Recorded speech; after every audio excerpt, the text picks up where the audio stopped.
Assalamualaikum warahmatullahi wabarakatuh. Bismillahirrahmanirrahim. Alhamdulillahirrabbilalamin.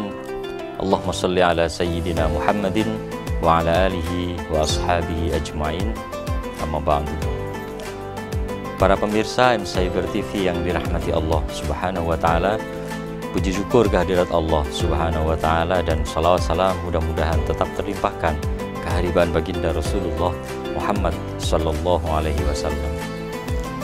Para pemirsa, dalam setiap ibadah kita ada dua hal penting yang harus kita perhatikan.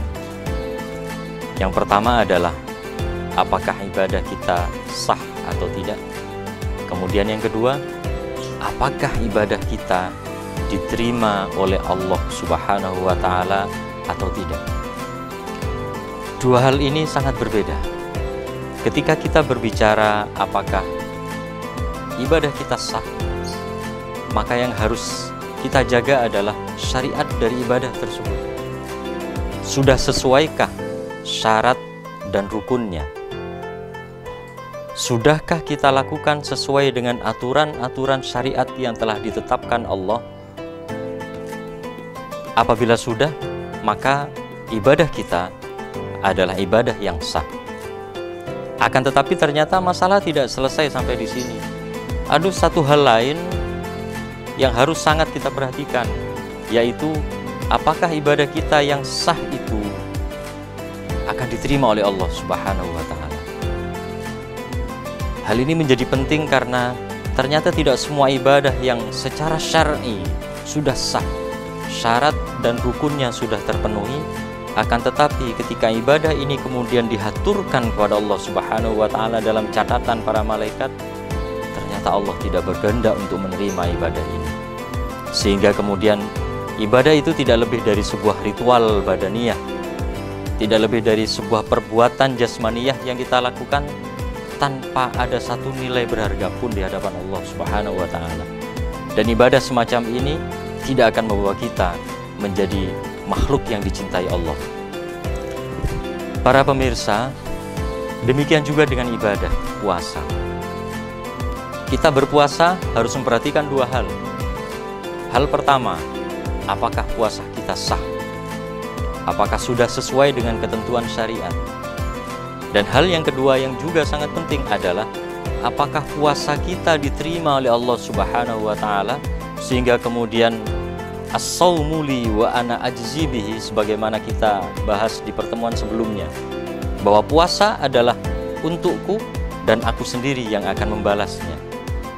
Para pemirsa, dalam hal ini Rasulullah Muhammad SAW 1500 tahun yang lalu telah sangat paham bagaimana kondisi umatnya, sehingga kemudian beliau bersabda, kam min shaimin laisa lahu min siyamihi illal ju' wal 'atas. Ada berapa banyak orang-orang yang berpuasa yang tidak mendapatkan apapun dari puasanya kecuali lapar dan dahaga. Dia hanya mendapatkan rasa lapar, dia hanya mendapatkan rasa dahaga, pahala tidak mendapatkan dari Allah. Mengapa demikian? Karena orang ini, seorang mukmin yang berpuasa ini, dia hanya mengandalkan pemenuhan kepada syarat dan rukun puasa itu, berpuasa lahiriahnya saja, tetapi hatinya tidak berpuasa. Ada berapa banyak dari saudara-saudara kita, mungkin juga termasuk kita, berpuasa, syarat dan rukunnya terpenuhi, sah. Akan tetapi berpuasa masih menggunjing orang, berpuasa masih berdusta, berpuasa di hatinya menyimpan kebencian kepada sesama muslim, iri kepada saudara-saudaranya, berpuasa tetapi masih mengadu domba satu muslim dengan muslim yang lain. Orang yang berpuasa semacam ini oleh Rasulullah diistilahkan dalam hadis tadi itu, kam min shaimin laisa lahu min siyamihi ilal ju' wal 'atas. Orang yang mendapatkan hanya lapar dan dahaga saja dari puasanya. Maka seyogianya bagi kita, para pemirsa M-Cyber yang dirahmati Allah, dua hal ini sama-sama kita jaga.